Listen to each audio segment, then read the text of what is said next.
कहानी सिक्का बदल गया। ये कहानी लिखी है कृष्णा शोभती ने।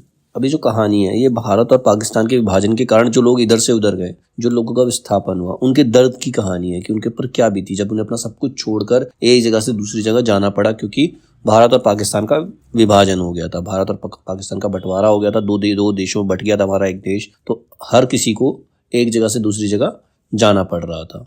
तो उसी की ये कहानी है। अब इसमें जो पात्र हैं वो शाहानी है, जो एक बूढ़ी औरत है। सबसे बड़े घराने में उसकी शादी हुई, उसके बाद भी उसने पूरी उम्र वहां गुजार दी। वहां उसका सब कुछ था, सब लोग उसकी इज्जत करते थे, वो सबको प्यार करती थी, फिर भी उसे वो जगह छोड़कर जानी पड़ रही थी। वो शाहानी है। इसका मेन कैरेक्टर शेरे है। शेरे जो है वो जिसको शाहानी ने पाला पोसा, वो एक अनाथ बच्चा था जिसको शाहानी ने ही पाल पोस कर बड़ा किया था। हसैना है जो शेरे की बेगम है।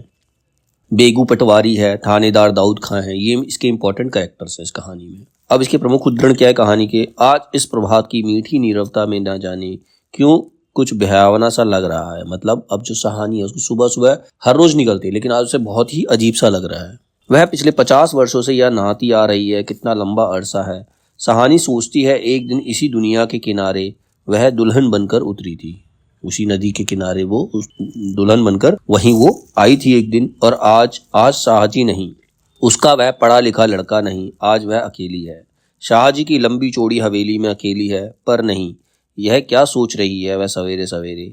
अभी भी दुनियादारी से मन नहीं फिरा उसका। मतलब जब तक इंसान जिंदा रहता है वो दुनियादारी में लगा ही रहता है, उसके अंदर से मोह निकलता नहीं किसी चीज का। शाहानी ने लंबी सांस ली और श्री राम करती बाजरे के खेतों से होती घर की राह ली। वो पाकिस्तान के एरिया में थी, जब विभाजन हुआ तो उसे वापस हिंदुस्तान आना पड़ा था। ये शाहजी की ही असामियां हैं। शाहानी ने नजर उठाई, यह मीलों फैले खेत अपने ही हैं। भरी भराई नई फसल को देखकर शाहानी किसी अपनत्व के मोह में भीग गई। यह सब शाहजी की बरकतें हैं। दूर दूर गांवों तक फैली हुई जमीनें, जमीनों में कुएं, सब अपने हैं। साल में 3 फसल, जमीन तो ये सोना उगलती है। शाहानी चौंक पड़ी। देर? मेरे घर में मुझे देर? जब वो अपने घर से निकल रही थी, उसको जाना था, तो बाहर से लोग कह रहे थे जल्दी चलो देर हो रही है। तो उसको ये सुनकर बड़ा अजीब सा लगा कि अपने ही घर में उसे देर हो रही है, अपने ही घर को छोड़कर जाना पड़ रहा है। आंसुओं की भंवर में ना जाने कहाँ से विद्रोह उमड़ पड़ा।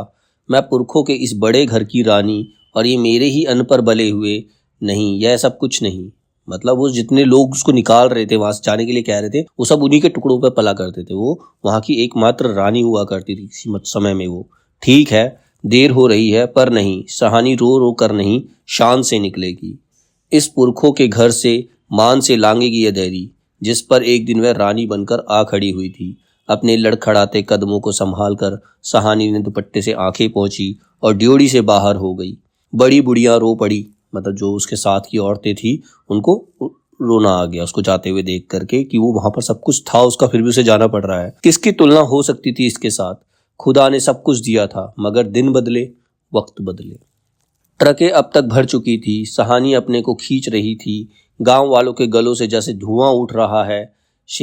खूनी शेरे का दिल टूट रहा है, जिसने कई हिंदुओं को मार दिया। अब उसका भी दिल टूट रहा है, क्योंकि शाहानी ने उसे पाल पोस कर बड़ा किया है। दाऊद खान ने आगे बढ़कर ट्रक का दरवाजा खोला। शाहानी बढ़ी। इस्माइल ने आगे बढ़कर बड़ी आवाज से कहा, शाहानी कुछ कह जाओ, तुम्हारे मुंह से निकली आशीष झूठी नहीं हो सकती। और अपने साफे से आंखों का पानी पोंछ लिया। शाहानी ने उठती हुई हिचकी को रोककर रूंदे रूंदे से कहा, रब तो आनू सलामत रखे बच्चा, खुशियां बख्शे। मतलब आप सबको खुशियां नसीब हों। वह छोटा सा जनसमूह रो दिया। जरा भी दिल में मैल नहीं शाहानी के, और हम शाहानी को नहीं रख सके। रात को शाहानी जब कैंप में पहुंचकर जमीन पर पड़ी तो लेटे लेटे आहत मन से सोचा, राज पलट गया है, सिक्का क्या बदलेगा, वह तो वहीं छोड़ आई।